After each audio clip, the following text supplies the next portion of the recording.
attached to. They imagine, right? We have this imagination, so we can take artificial things and imagine that they're real.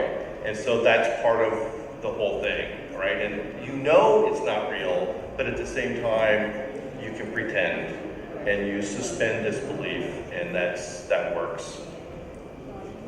Okay, so I think that wraps up our session. Thank you for anybody who's still here. Yeah, we have a whole new audience. Okay, thanks. Hi, everyone.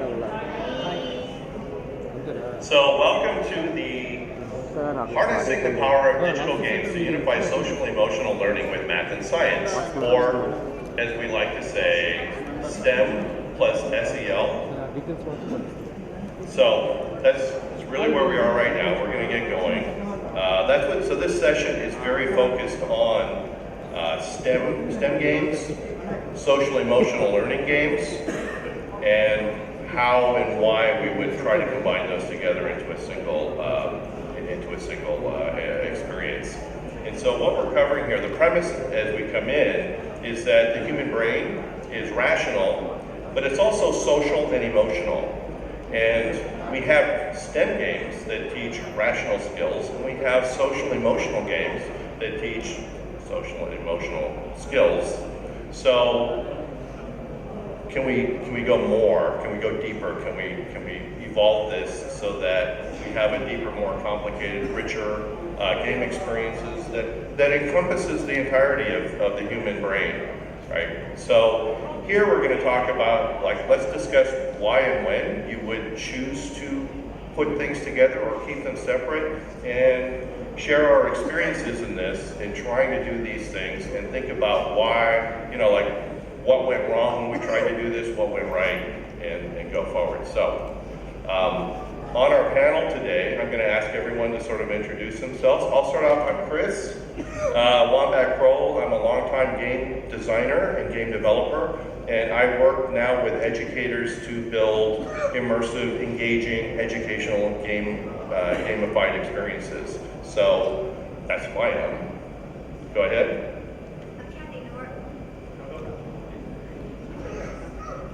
I'm Kathy Norris. I'm a professor at the University of North Texas. I work with Elliot Soloway, and we build platforms, educational platforms for children.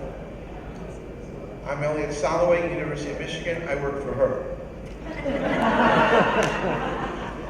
My name is François. I'm a game designer, similar story to Chris. I have a small company called Noodlelab. We do educational video games.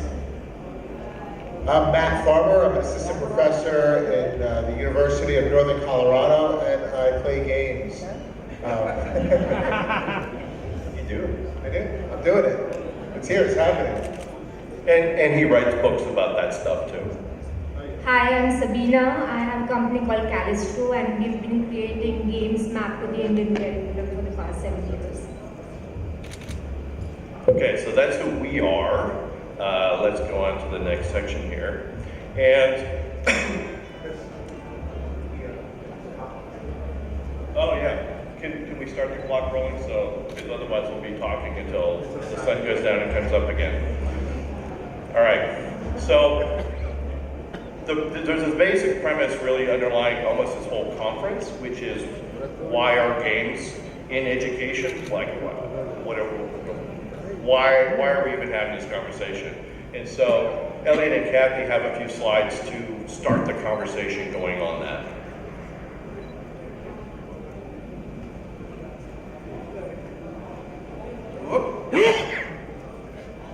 We just did this. Except that the title of what we're going to talk about is the digital transformation of K-12. Digital transformation is ongoing. Right? Every single industry is going through digital transformation. Apple came out with iTunes, and you could buy a music track for 99 cents. It killed the CD industry. I think they were gone. And they were making so much money, they didn't see that Spotify said, why should you buy and download this thing? We're just going to stream it. And so Spotify did to Apple what Apple did to CD. So, and it's this notion of transformation, a major transformation. And what we're talking about on this panel is, in fact, a major transformation of K-12. Now, take a look at this picture.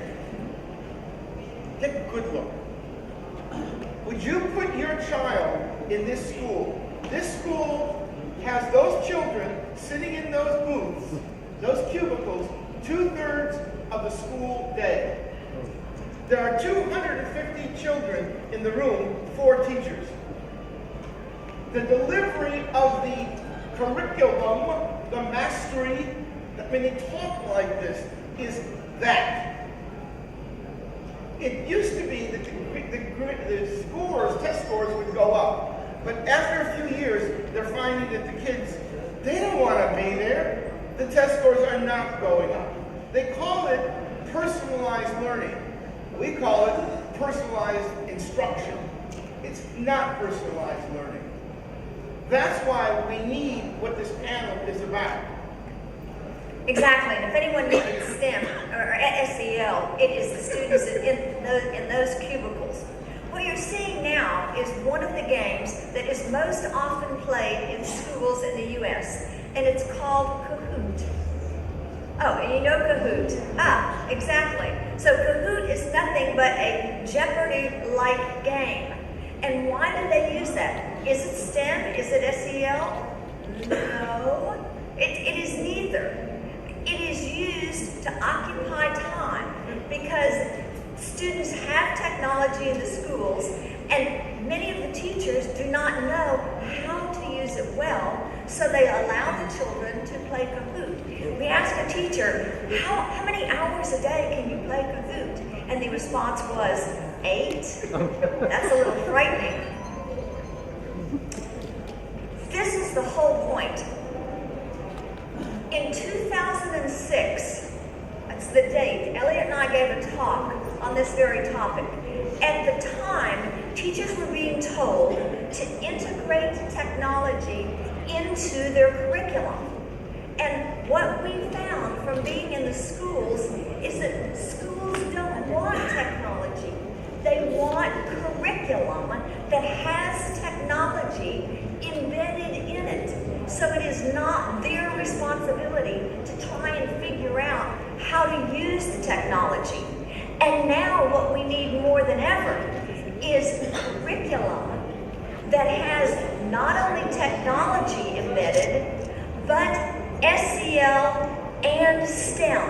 That's the only way that the SEL will get into the mainstream school, is to have it as part of the curriculum that is given to the teachers. So hold us to that accountable, that how are we going to integrate all those STEM, SEL, and technology and provide curriculum to you, the teachers. If we don't do it, you're not going to use it. Thank you. Woo! I love a call to action like that. That's right. So that's really kind of the underlying principle of this entire conference. Very nicely summed up. Okay, so we're accepting that we should have technology as part of curriculum. And technology is a really big term. Specifically what we're talking about in here is games, and games as filtered in terms of STEM and social emotional learning. And so what is that? What are those words? These are a bunch of, it's kind of an alphabet soup. So let's talk about what that is. And I believe Matt's got a few slides now. They're gonna, no? What's the next slide here? Matt's got a few slides here. Am I in the wrong spot, Matt? Did you want to not use this to talk about STEM and SEL? Sure. Because it felt like this is where it should go. Wow. Yeah. It's like my birthday, twice a year. Thank you. All right, so I have a few slides here. I really didn't see, this microphone's quite loud. Okay, so there are many different definitions of technology and what we mean by technology. And I mean, this isn't a workshop, but with my students, I had to define technology in my teacher education courses. And one of my favorite definitions of technology comes from Steve Jobs. There's a short video clip. It's actually defining computers, and he defines computers as a bicycle for the mind. So it really enables people to do things that they may not be able to do in other ways, but it doesn't mean that's always the answer. So anyway, as you can see by this not so subtle plug of my writings here, or my Twitter account, this is my background. I study the intersection of really good teaching and really good games. And I've been hearing a lot about games here at the tech conference. And I should say games are quite nuanced media. We don't talk about film the same way we talk about games. Avengers of Infinity War and a Bollywood film and a Pixar cartoon and classic cinema, those are all films, but we don't just say movies can do this, right? Games are also quite nuanced, so we'll explore that a little bit as well. Does this thing work? Yeah. Is this thing on? All right. Oops. Oh, stage left? Okay.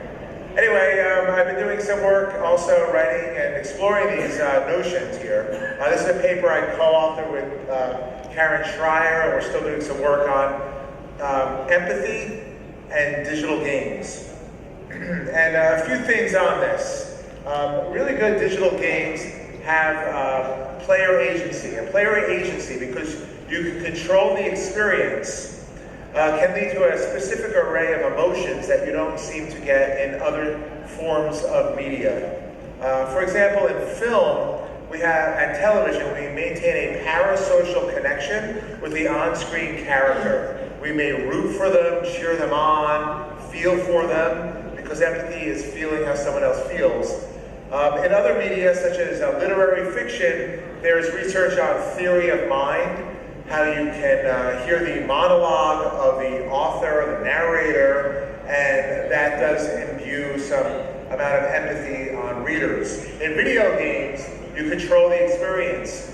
So that sense of agency can lead to different emotions, such as guilt, pride, shame. You don't get a feeling of guilt by watching somebody on TV do something that is morally wrong. Or in games, because you are making those actions, you do have that emotion. And in literature, feelings of guilt may lead to empathy, or being empathetic. This is the CASEL framework. If you look on casel.org, this is the CASEL framework of social emotional learning, which is what we're talking about, just kind of to frame things. Empathy and perspective taking fall under social awareness, but because this talk is on social emotional learning in general, we can really say that there are lots of aspects of the CASEL framework that we can apply. For example, responsible decision making, critical thinking, ethics. What good is empathy without action? What good is empathy without compassion? Empathy can actually, in some literature, empathy can cause you to do morally questionable things. There was a study reported by Bloom in 2017 about a fictional list of organ donors, and people were given backstories about some of the people on the list, and they were moving people up on the list. You could have empathy for a villain, right? So we want to look more beyond empathy. We want to look as well as what happens next. What are those dispositions? In fact, Karen and I are conducting a meta-analysis of the word empathy and the word game in major databases, which is to be submitted soon.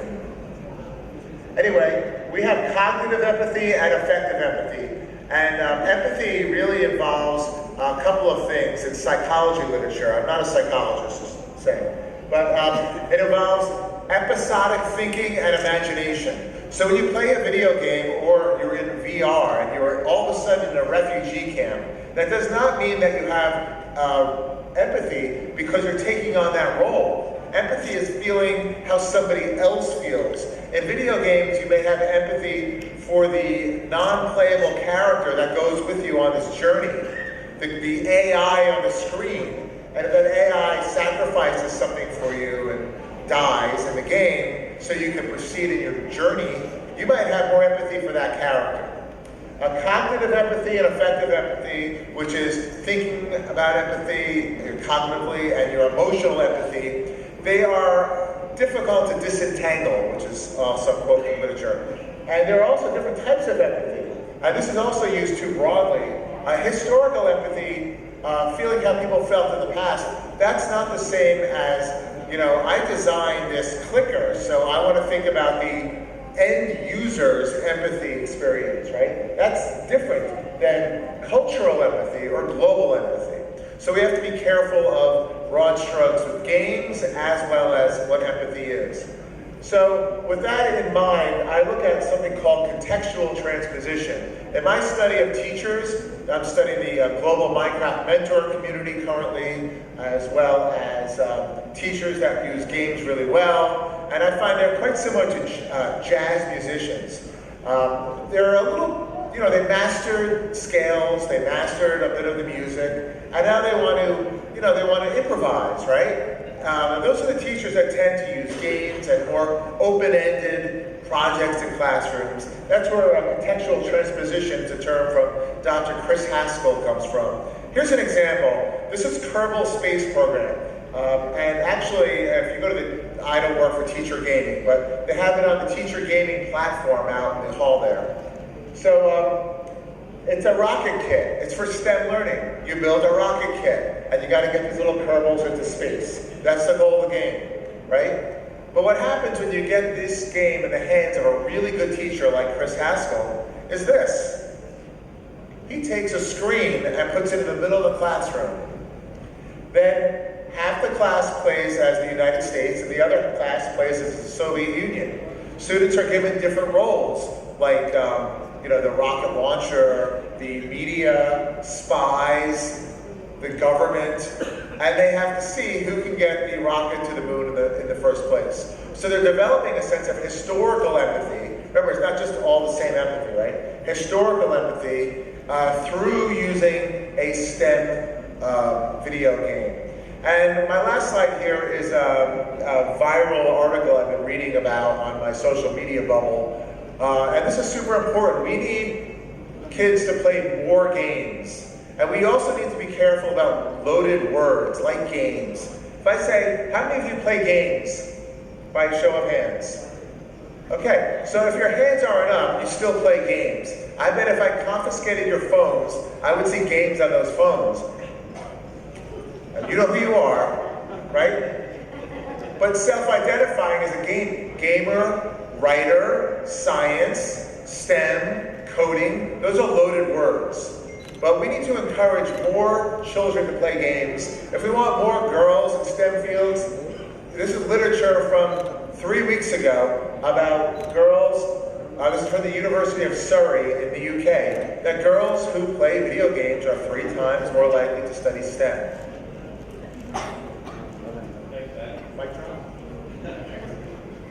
Okay. Thank you. So that, Matt really covered a lot of sort of examples of certainly the social emotional learning, like what is empathy. I think we all have a pretty good sense of what social is. What I'd like to do now is open it up to a discussion with the panel, so grab a microphone.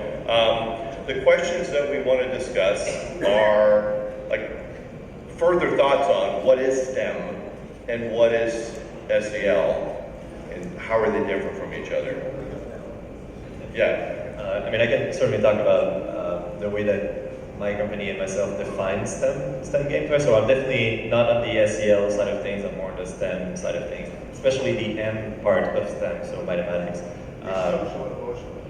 Yeah, myself, I am. So the way that my company personally tries to create games about a particular subject is to include the subject you want to learn within the game's rules. So what I mean by game rules, I mean in Super Mario, for example. How many here played Super Mario or know that game? Pretty okay. I just wanted to make sure.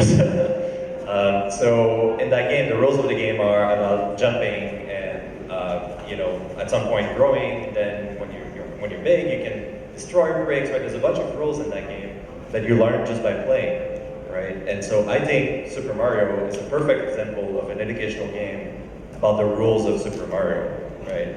And so what we're trying to do is an educational game about the rules of, in our case, fractions. So what do we mean by fraction, right? A fraction is a portion of a block, and so in the game you slice the blocks. And so that's really the way that we construct these games, is really through the game mechanics, you learn something without having text kind of explaining what's going on or anything like that. And so the reason I say this is because I think that might be an insight into how we could make STEM and SEL games, but I'll talk about that a little bit later. Yeah. So I think that really helps define the category of STEM, is that these games are very focused where the core mechanic requires the student to use science or technology or math. I don't remember what he stands for, right? I'm short on sleep. But what's that? Engineering, that's right. So that's what those games are really, really focused on, right? And then SEL, does anyone have anything that they would like to add on SEL? Sabina? So, I mean, we know the full forms of SEL and STEM. SEL is social emotional learning. So when we talk about STEM, it's more about the knowledge and skill part of a curriculum. And when we talk about SEL, then comes in the attitude. So along with the skill, I think we need to develop an attitude as well. So what we are trying to do, I'm going to talk about it later, is like when we design games, we consciously try to bring in the SEL element.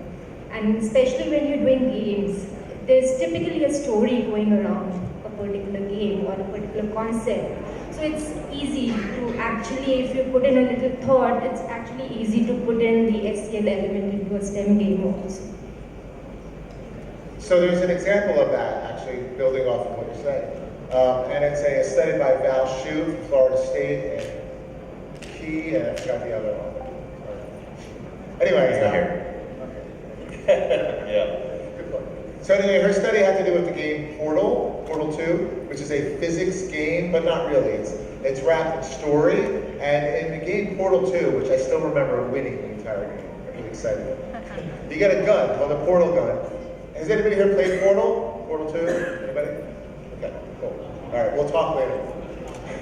So anyway, you get a gun, right? But it doesn't kill anybody. You can shoot a blue hole in the wall or an orange hole in the wall. So if I shoot a blue hole here and an orange hole there, and I drop a water bottle here, it'll fall out of the ceiling there, right? So it teaches physics experientially. And it also, according to their study, taught physics much better. The results were much higher, I don't remember the exacts, but than a brain training game. In this case, it was Lumosity, right? And Lumosity was sued also at one point for making claims that you're playing these brain training games without any efficacy behind it. But part of it is also what's called transportation theory, which is when you are mentally transported into a fictional world. And that's very important too, to have that, you know, that delivery into the game system of the narrative that you're setting. Did you have anyone else want to say anything? Okay, so STEM, hard science, is the core of the game. In SEL, it's all about sort of the sciences, the humanities, communicating with other people, and I think it's important to note that in some cases it could be fictitious, right? You have a narrative there that you feel for characters in the world, and it's a fictitious kind of empathy that you're having. But there's also other paradigms, like in a massively multiplayer online game like World of Warcraft, there's other real people out there in the world that you are meeting and chatting with and coordinating your activities with and doing all kinds of like real world coordinated activities. And so it's not, World of Warcraft is not designed to say, oh, this is going to satisfy an SEL curriculum. But Sean from Classcraft looked at that paradigm from playing lots of WoW and came up with a way to gamify his classroom in a way that tied his students together coherently and gave them gamified roles drawn and inspired by World of Warcraft. So you've got fictitious, you have real world, these are things that can happen. Go ahead, Elliot. Well, there's a sort of a new paradigm for teaching science called NGSS, Next Generation Science Standards. And it's all about not teaching the facts of science, but teaching the processes of science.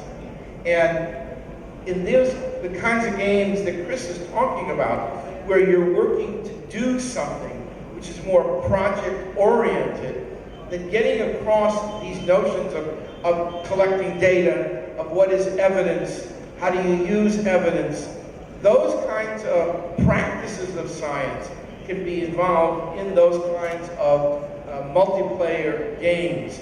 And some of the students in the class then would be part of that game. That's a very exciting opportunity because Kathy and I work with folks that are trying to teach NGSS via paper and pencil. And I'll tell you, it is boring, and those kids hate it, right? And so here is a way to do it that it actually doesn't make a lot of demands on the computing resource, because that's really an issue in the schools that we're working with. Many of the kids have $40 tablets. They're the Amazon 7-inch tablets. They cost $40 US. They're pretty minimal, but they're enough to play those kinds of games where the kids can participate and learn the practices of science, not just the facts of science. On a similar vein, the same thing happens in engineering, right? So engineering really is about trying something, and then that thing you design and do that iteratively. Kerbal Space Programs is a perfect example of an engineering game. And my own studies were in engineering, and they did project-based learning for that first year. And I'm sure it would have saved them a lot of time if they included some games in there. So there's one additional point here too that I want to bring up that we had discussed earlier, which is all these ideas that we're talking about STEM and SEL, they're not technology dependent. The different technologies that you use to create these games and to play these games will empower different kinds of activity, but you can have a very social game with cards, right? Or even, right? Like, that's your hand. There's nothing magic about that. So you can start off with like literally empty hands and have a game and engage people in play. And so don't feel gated by lack of technology. Whatever technology you have is sufficient if you choose to move forward. So don't feel blocked by that. All right, so we got hard science on this side. We got touchy-feely social stuff on this side. Oftentimes they're conceptualized as being, oh, well, this is a very serious game, it's very scientific. And then there's this other really touchy-feely experience, and I cried when I played this game. So what's the point of taking the chocolate and the peanut butter and jamming it together into one game experience? Like, how is that, doesn't that just confuse the player? It's like, I don't know what to think, I'm supposed to be logical, but now I'm being emotional. What do I do? Okay, so with that set up, I've got Sabina's slides ready to go, and she has experience in kind of beginning the discussion on that.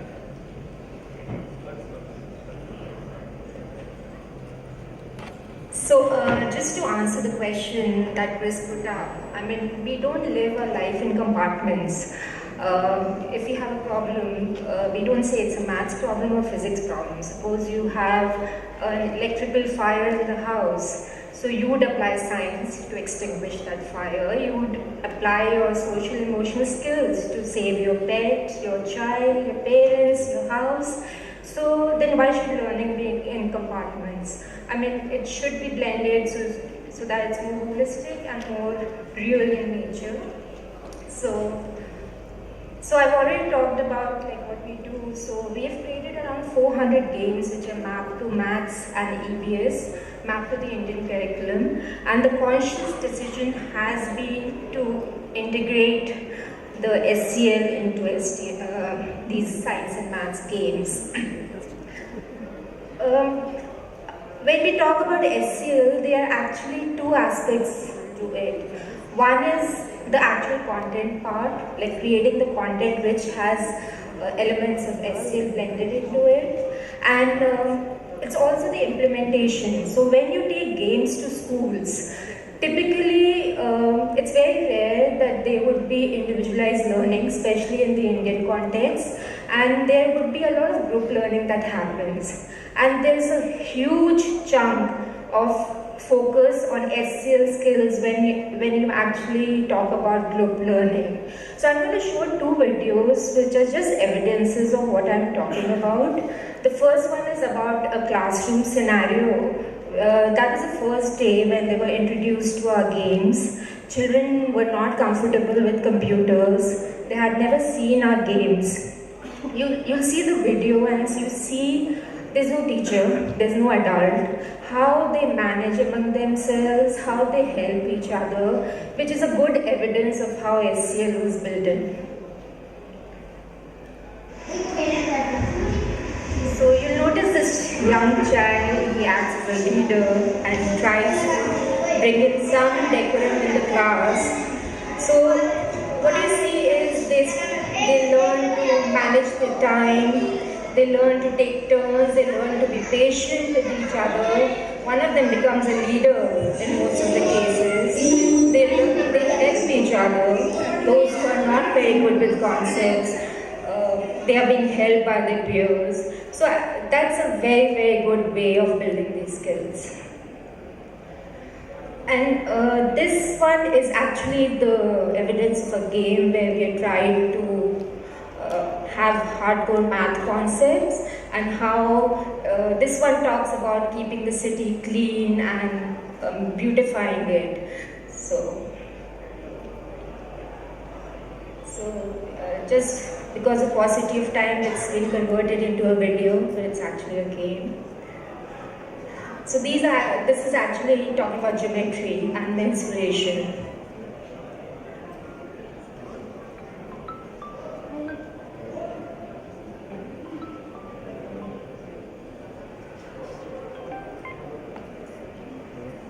Talking about area, perimeter, and the idea is to keep the city, beautify the city.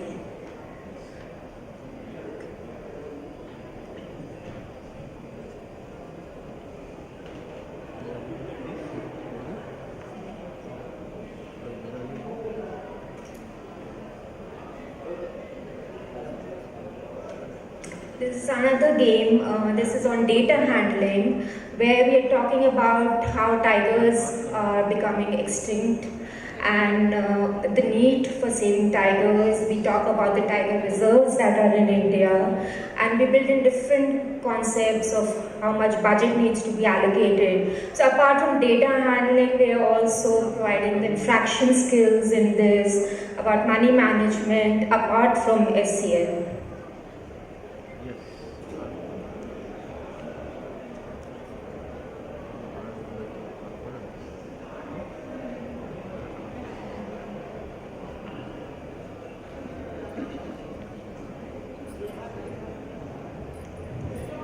Thank you.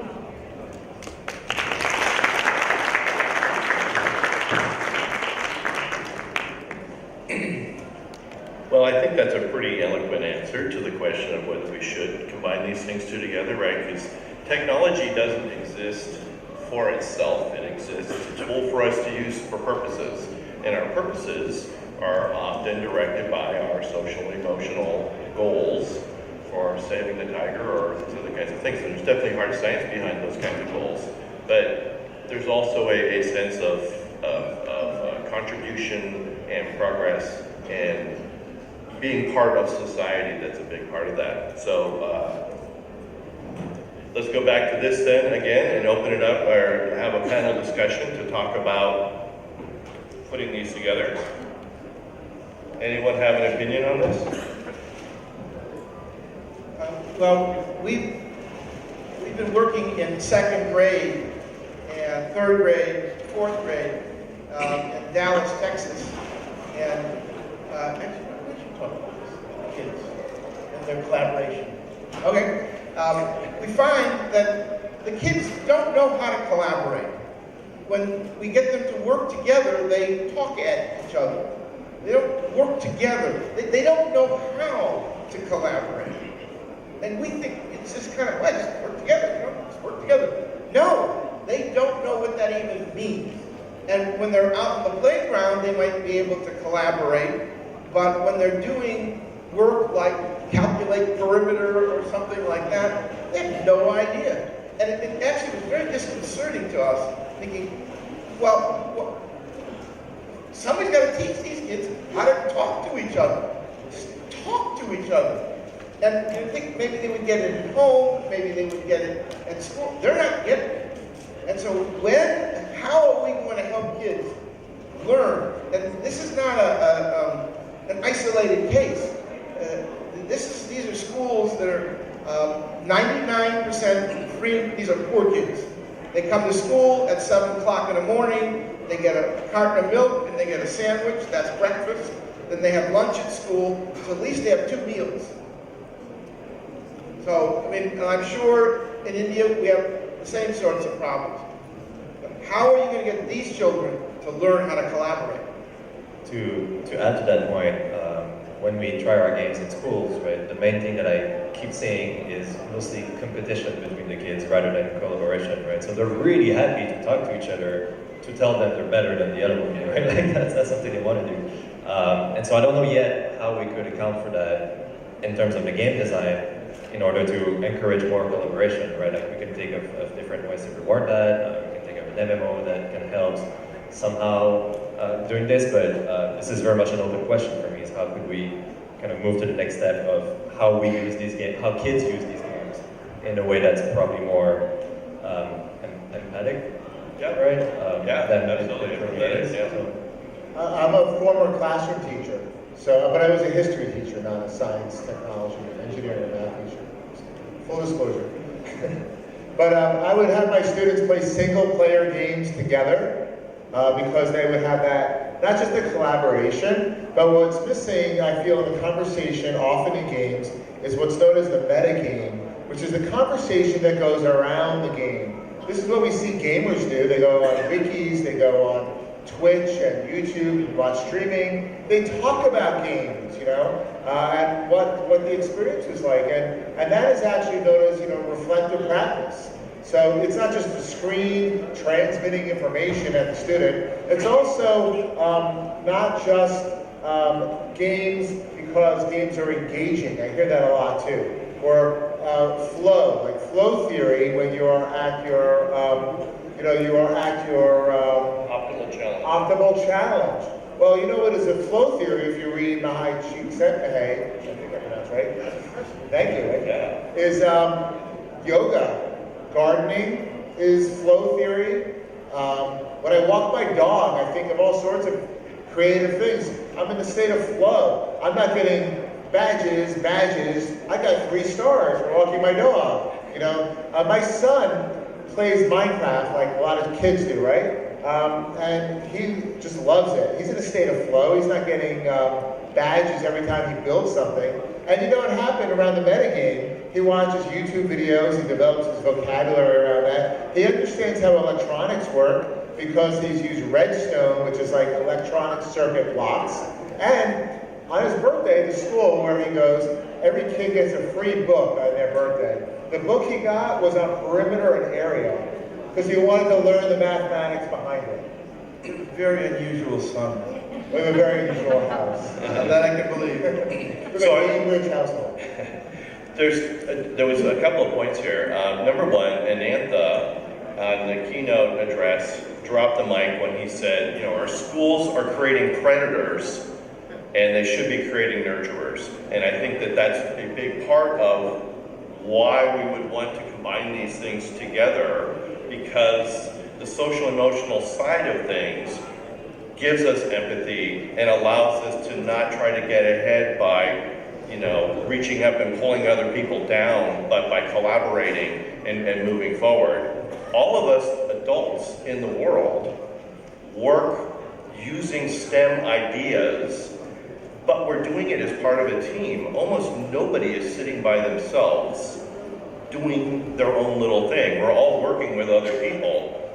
And that's just a skill set that has to be nurtured. And to see kids coming in and they don't have that, there's the purpose of education is, this is my definition, the purpose of education is to prepare kids for being a meaningful member of society and participating in, that means working and just getting along with other people. And so that's such a big part of it. So you need to know more than science. You need to know how to get along. And so I think there's a compelling reason why we would want to have these game experiences combined so that it's not some weird foreign thing when you experience the real world and these two things are not separate, that the real world is a combined experience and we should deliver games that have that.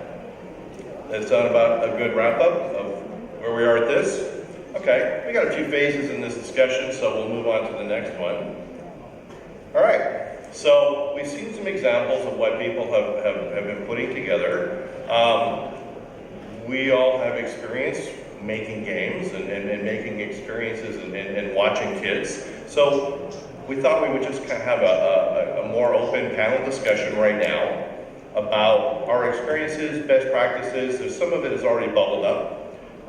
And let me just open the discussion to that. So we got two big questions here, best practices and ideas for blended games. Like how would we take a game that's out there that's one or the other and kind of add these other components together? What do you mean by blended game? So that has STEM plus SCL. Yeah. Please go. So again, I don't know if it's a best practice. We're just going to talk about my experience.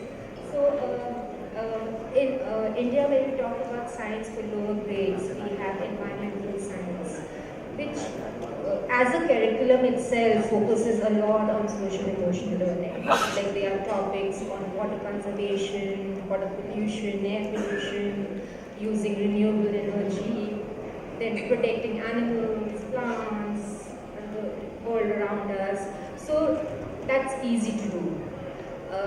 When it comes to actually hardcore mathematics or any other language for that matter, then it may be a little tough, but there could be a few small things, like that's what we did, but we can do a lot.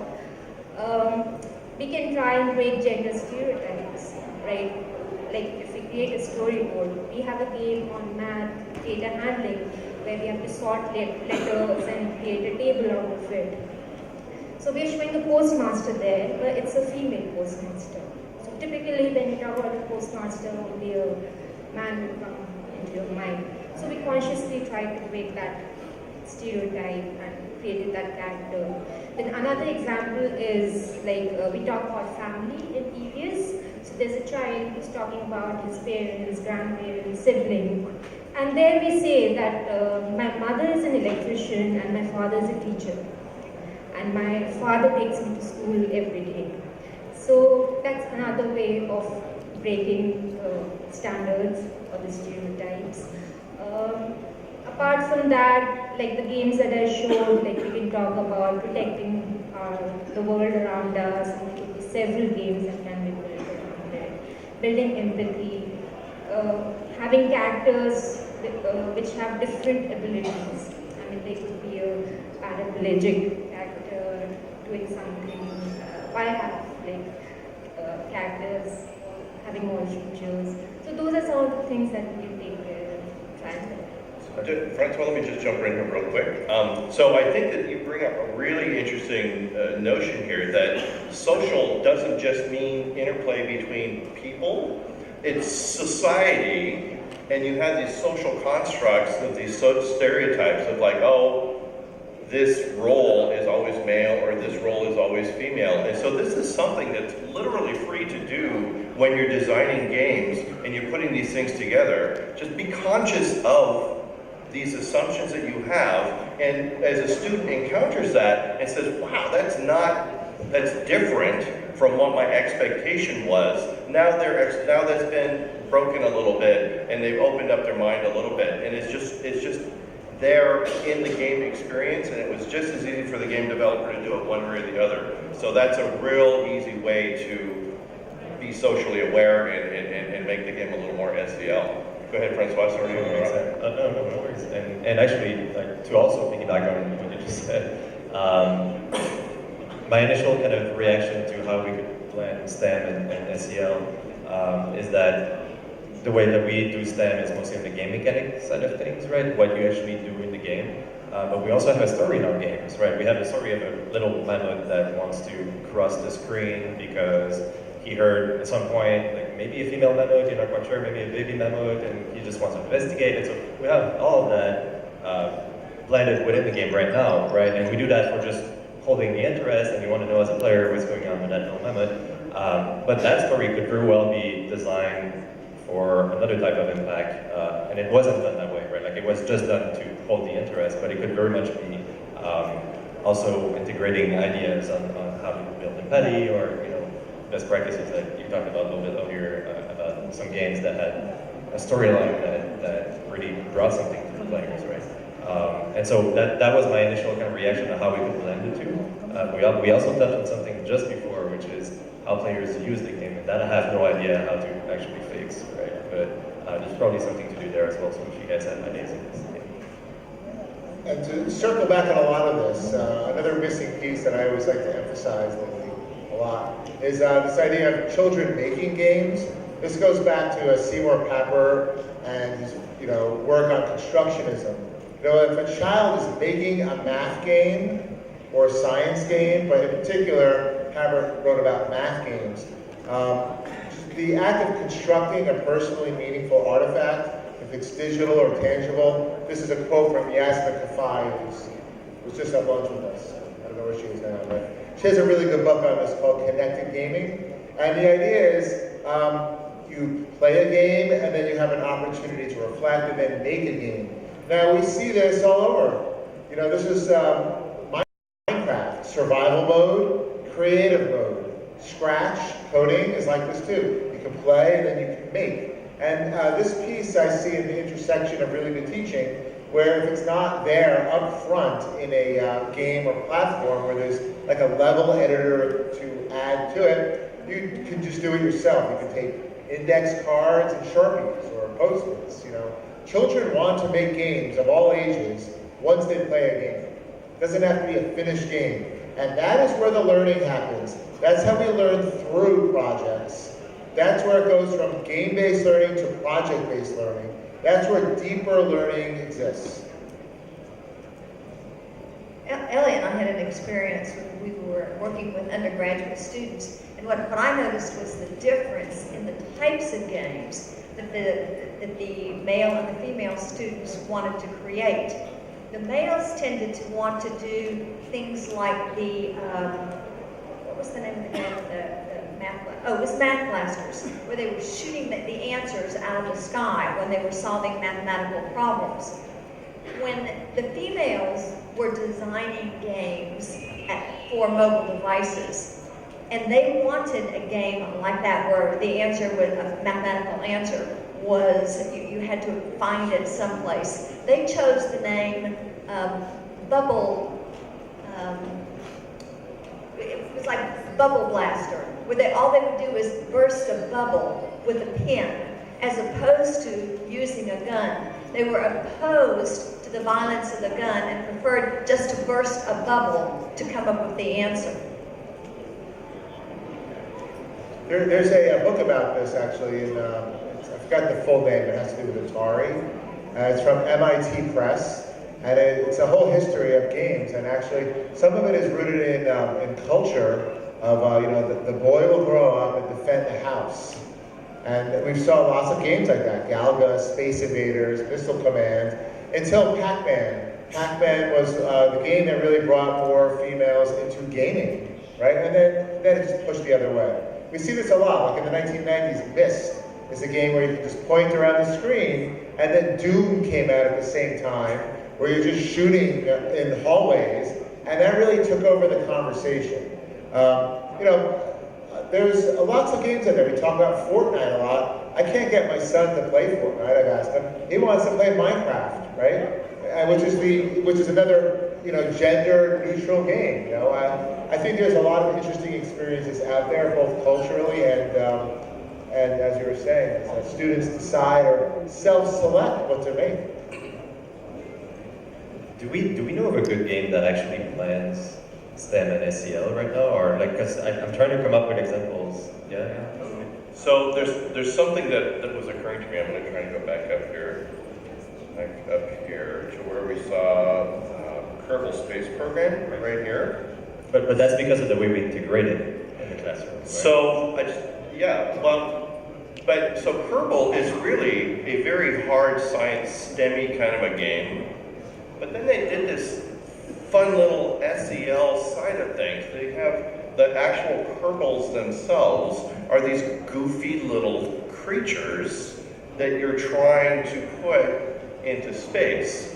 And so this could have just been this very dry space. I'm going to build a rocket and send it up and it will explode 9 times out of 10. But now there's stuff going on here, right? There's a giant robot is grabbing it, and I've got like these goofy little characters. They added this kind of fun factor to it. So now there's a narrative and a story that's emerging through your successes and failures. It's like, oh man, I blew up that little dude, right? Now there's some meaning that you can sort of attach to this otherwise abstract science activity. And so knowing that you're trying to rescue these little guys is not hard to put in, but it adds this extra dimension to the experience that takes it from being this really dry, as bread that's been left out overnight experience, and adding butter and jam to it and making it a fun experience. They also had a nice touch, I thought, for Kerbal Space Program, where the Kerbals, I think they're called Kerbals in the game, but they can have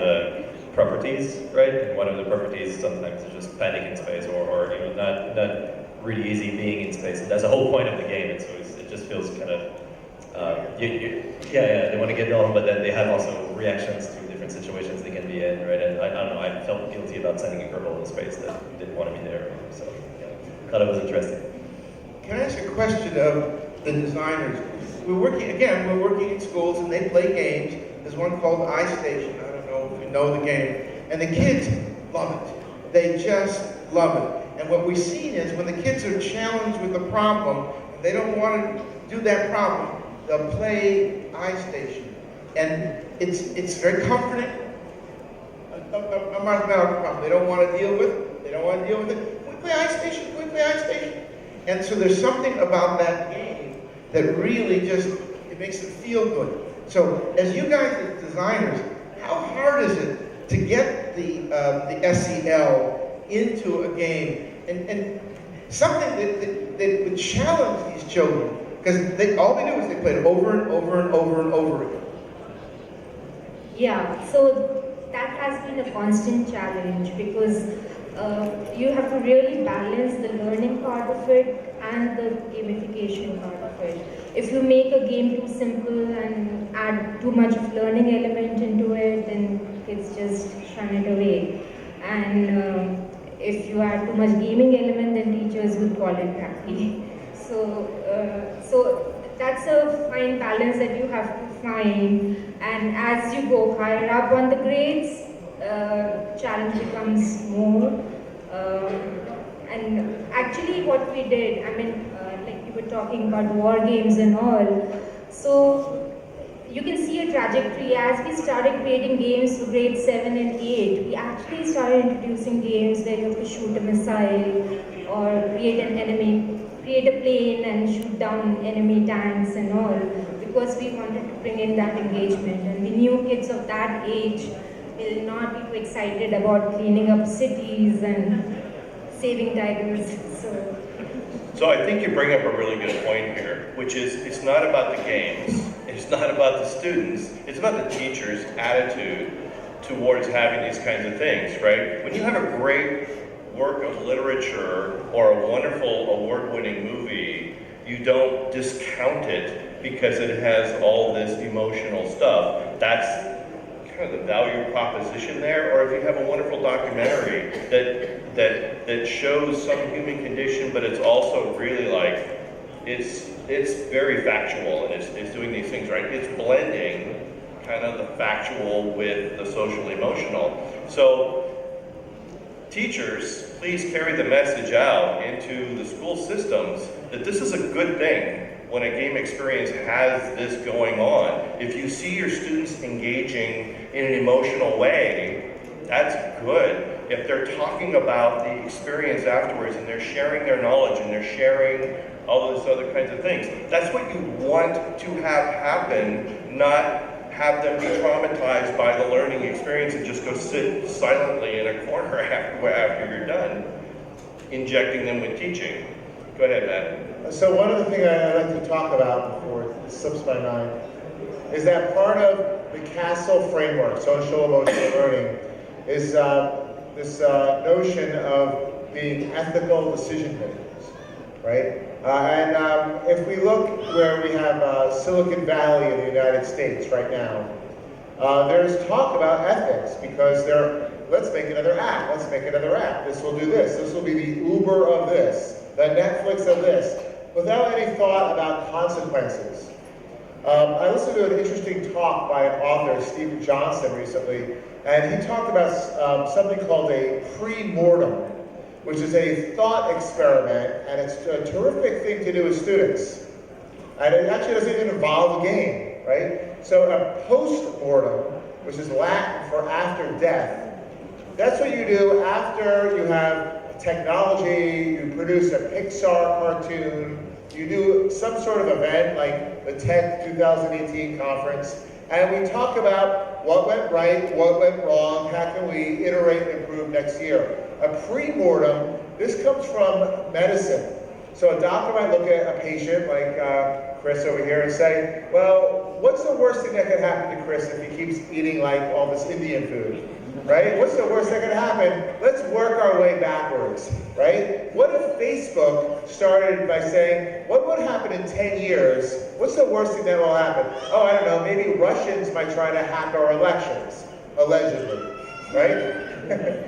Well, can we work our way backwards to make sure that our technology doesn't do that, right? And these are parts of ethics we want in youth because the youth will be running the technology businesses and businesses in general in the future. So we need them to be thoughtful, and I think these thought exercises, such as pre-mortems, are super useful.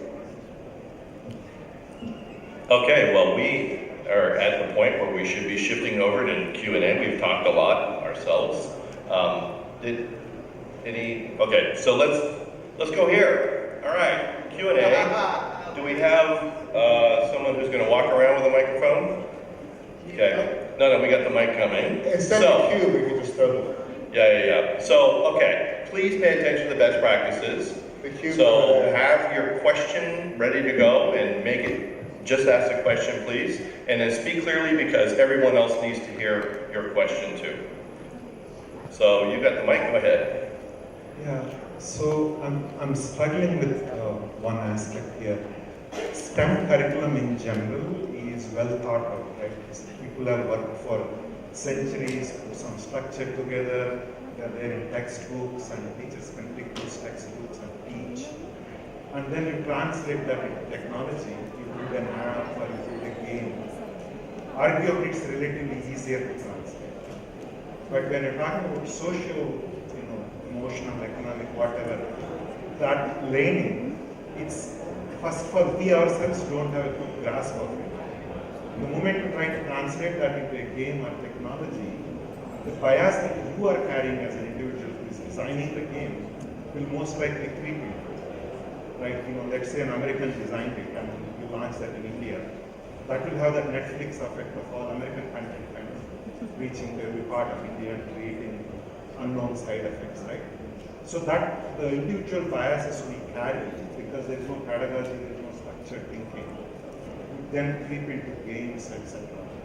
And generally, as you guys are speaking about this concept, I'm starting to understand how can we even translate something into technology when we ourselves don't know how to teach it. Great question. So, the question was, how can we translate these intangibles really into technology when we're already just having a hard time speaking about it and teaching it straight up? Anybody? It goes back to what I said to begin with. If we as designers and educators cannot combine or create a curriculum with the games, with the SEL embedded already for you, it cannot happen.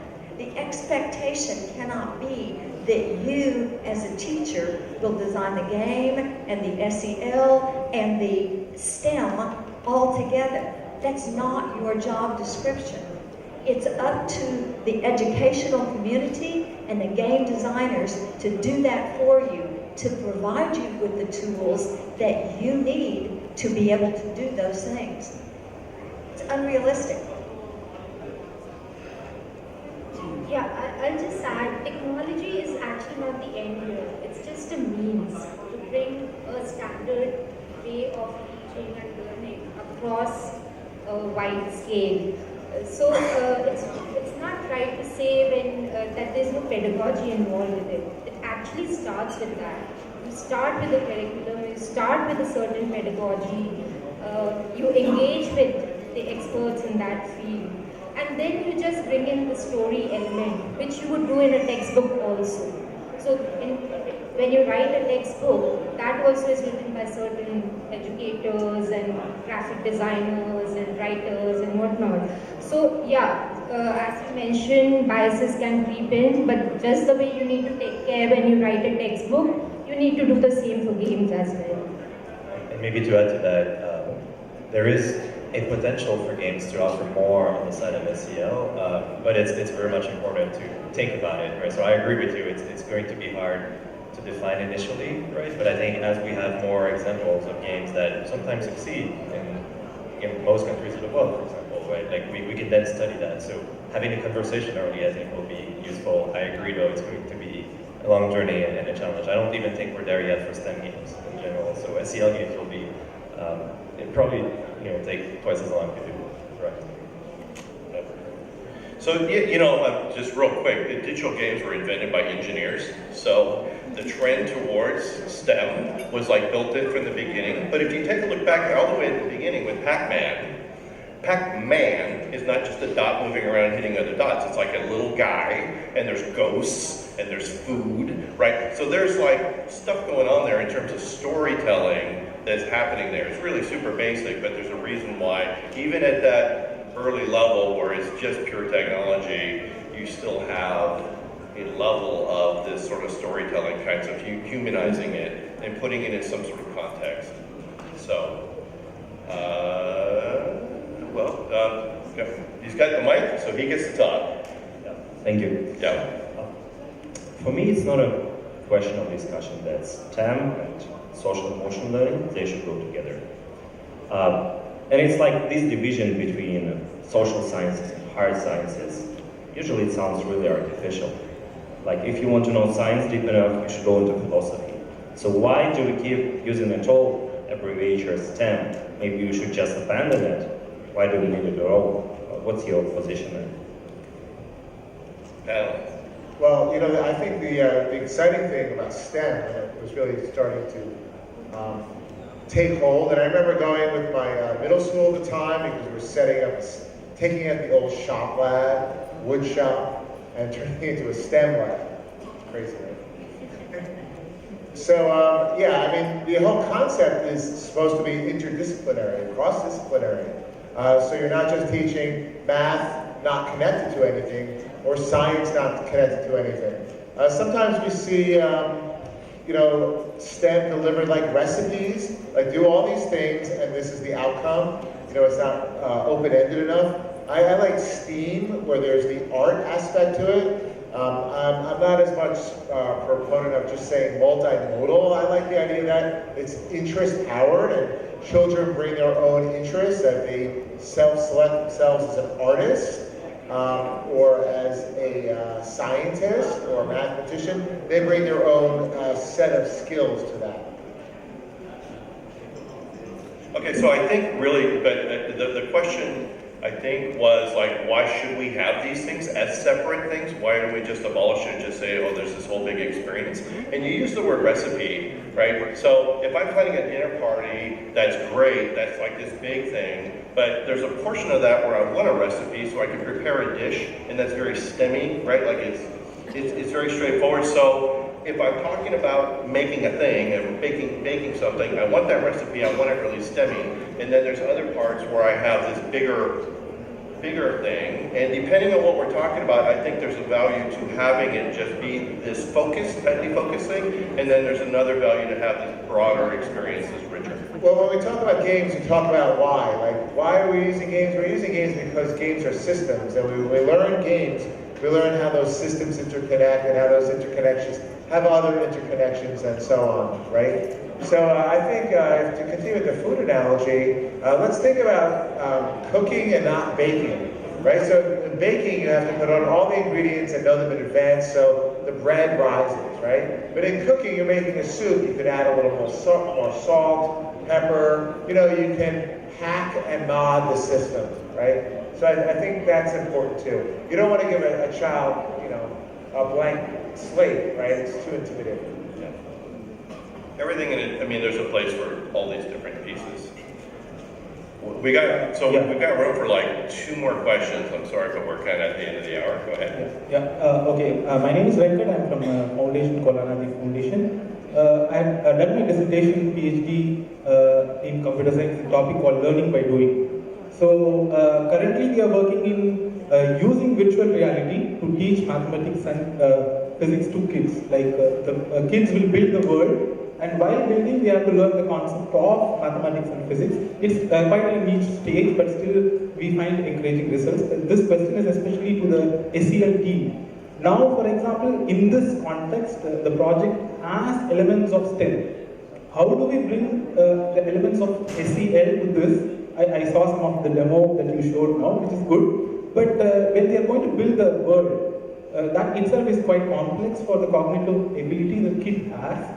And if you are going to bring the elements of SEL in parallel to this, how much they will be able to get in is a question that we have to consider. And how can we optimally blend them together? So what are the best practices that we can have? It's a really good question because I'm not quite sure how to do it myself, right? So you had a Dominican answer, but things we just talked about here is like sometimes in the story, right? Like you can be careful about at least not having stereotypes in there, that kind of stuff. We didn't touch on that, but what I noticed in the playtest at least is if you want your kids to be in a state of mind that is very much open to problem resolution as well, right? And I don't know how much this is SEL or anything, but I did notice that whenever we add time pressure, for example, in the games, it does throw off a segment of the population playing it. For some reason, in my experience, it was mostly girls that were not at ease with the time pressure, right? I don't know if it's the same everywhere. But so there's a few design tricks you can do at least on that side, but I don't know that it's actual SEL content in there, right? So I struggle to answer that question myself for my own games. Well, so I've been doing this quite a bit to kind of add that in there, so I can throw out a few things, right? Like, so adding some sort of narrative to the game experience, right? To sort of have something that the player can relate to there that resonates with the real world, especially if it has something to do with other human beings, right? I mean, it's right there in the social and the emotional. So just think about what is social, what is emotional, and just start kind of putting those in there, right? So to add a story, you know, like in math, we call those word problems, right? Like, oh, there's a car traveling from here. That's still pretty abstract if it's my car and I have a whole journey that I'm taking because I need to take my mom across country to visit her mom, right? Like, now I have a story and I'm still doing the math problems to get me there, but I have this context and I got my mom who's like, you know, in between math problems, maybe she's complaining to me about the fact that I'm not going fast enough. So, you know, it's just, you could just kind of do these things and contextualize them and make them, you know, or make it multiplayer and have other people. You have to coordinate with your mom to drive the car. God help you. Yeah, I think it's not impossible at all. I mean, be it any subject, because we've dealt with a lot of subjects.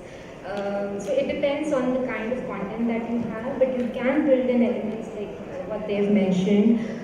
The starting point would be the characters that you build in, right? Show diversity in characters. Don't show them as perfect. If you're showing them as adults, don't show them like a beautiful woman or a handsome young man. Show them as regular people you would see in in your day-to-day life. It could be the starting point, and as like we've all discussed, there could be several things that can be happening. So real quick, just to kind of sort of to touch on that, what I was talking about before is this sort of narrative string around there's this big story. You also have this notion of environmental storytelling. Just by having things present in the game space, you're telling the player a story. So by changing the characters up, breaking the stereotypes, creating a scenario that's just there, you don't even have to say anything. It's just present and it's making a statement on these vectors of social emotional learning. So we got room for one more question. Yeah. Who's got the microphone? Oh, I do. Yeah, go ahead. Yeah, okay. Hi everyone. That was a great session. My question is for both of you, if you can answer. I mean, social emotional learning is reflected only through practical experiences, socializing and social life. So when you are creating a game, you have score. Children have to score on that, on the game. So my question is that, do you have an applicative part in your games? So that they have to score it by doing something manually.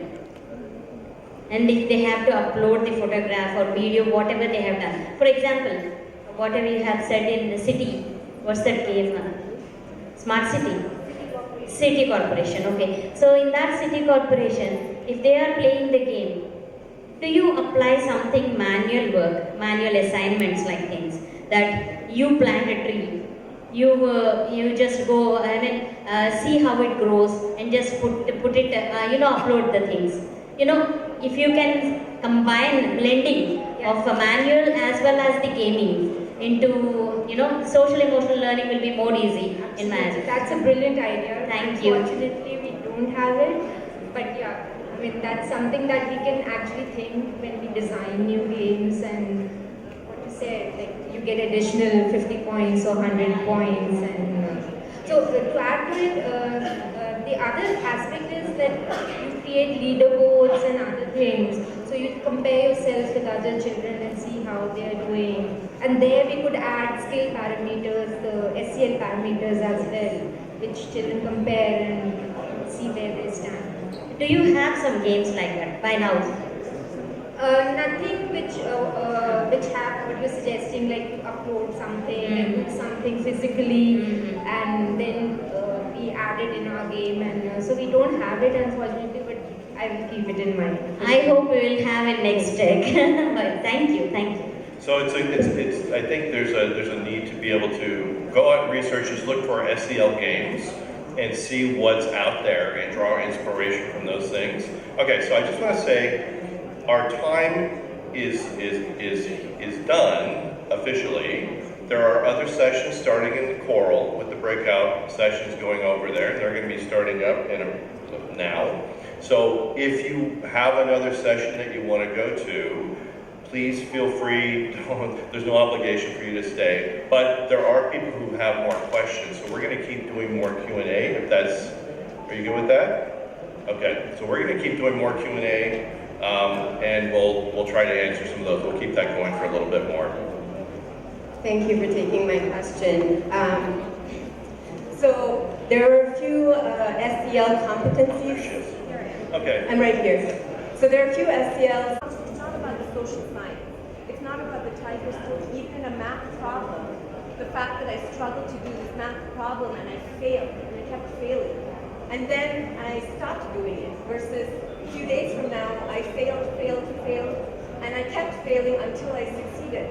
That's the inherent SEL skill of perseverance. Whether it's a tiger story or whether it's a math problem, it's the skill of perseverance.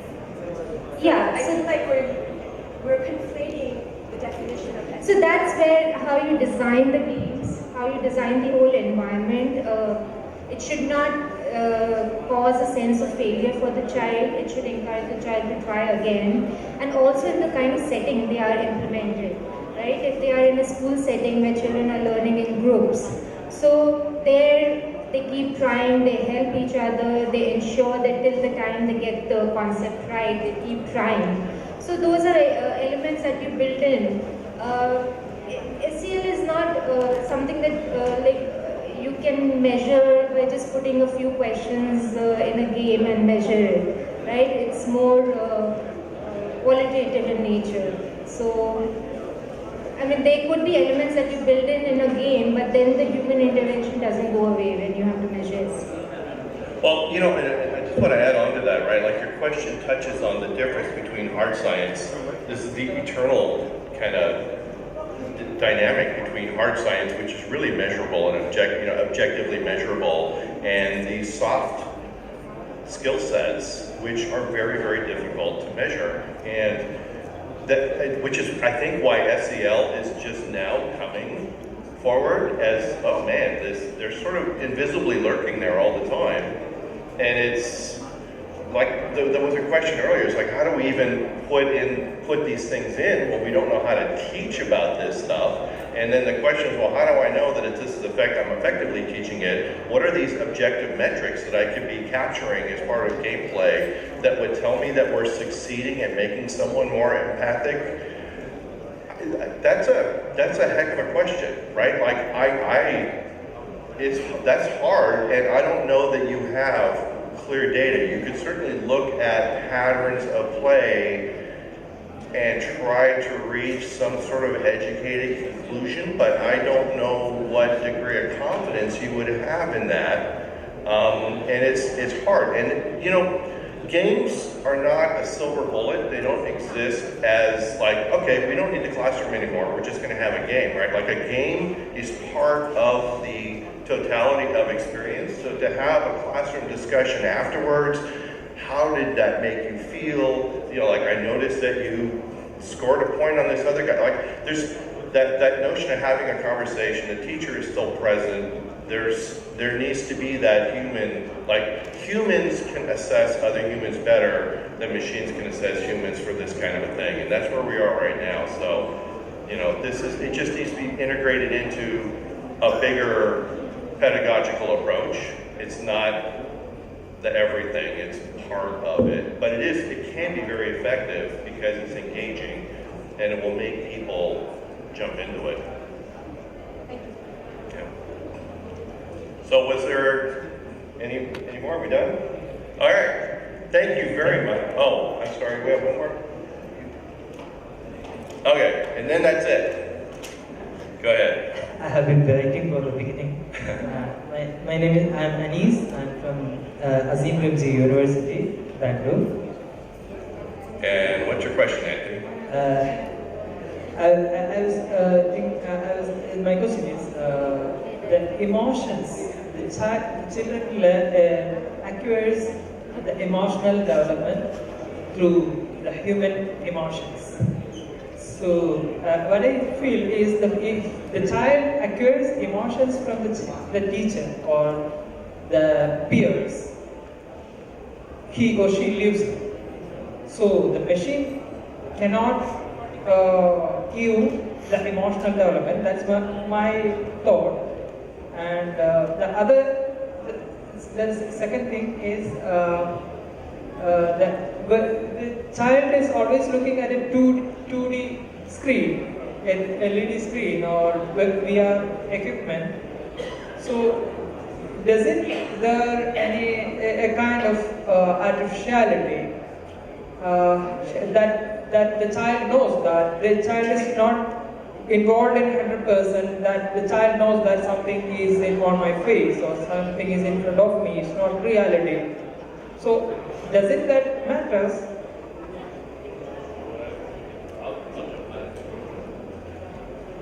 Yeah, it matters. So, you know, I think that the question was like, so how can technology assess humans' emotions, and also the fact that this is a artificial presentation that's not real changes the experience, right?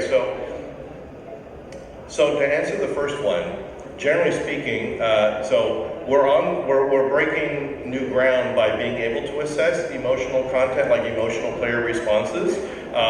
Right across the hall is a headset that's actually looking at the emotional state of the player and is changing the game environment to de-stress things or make them more exciting, depending on the emotional state of the player. So that's a first step. It's literally reading their mind.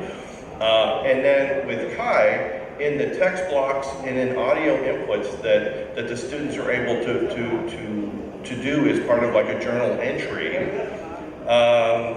Sarab is developing an AI that will go in and analyze the emotional content of the vocabulary that's being used by the students and deliver an analysis of some of emotionalness of what they wrote. And they can tell, are they feeling sad? Are they being angry? Are they bored? And then we have the A, is Devesh. And we'll be able to potentially do something with that when we know that, oh, this student feels this way. So it's not widely out there, but in this conference, there's 2 different technologies that are looking at player emotions to do things with that. So you're here right now as that question is being answered, which is very exciting. Yeah, and there is a flip side to it. Like you're talking about experiences in real life. Sometimes they cannot experience everything. For example, I'll give you a case where there's a part of the curriculum where they try to teach the forts of India. Now, not every child in India has the privilege of visiting a fort. So games then bring you that kind of an experience where they can see on a screen how forts are built, why they're built that way, right? So they are all sides of the coin, and there's always need to balance. So nobody is saying that you do away with human intervention. It is required, but games and technology bring in a certain kind of standardization and good quality for a huge number of children. Some of them may not have access to otherwise. Yep.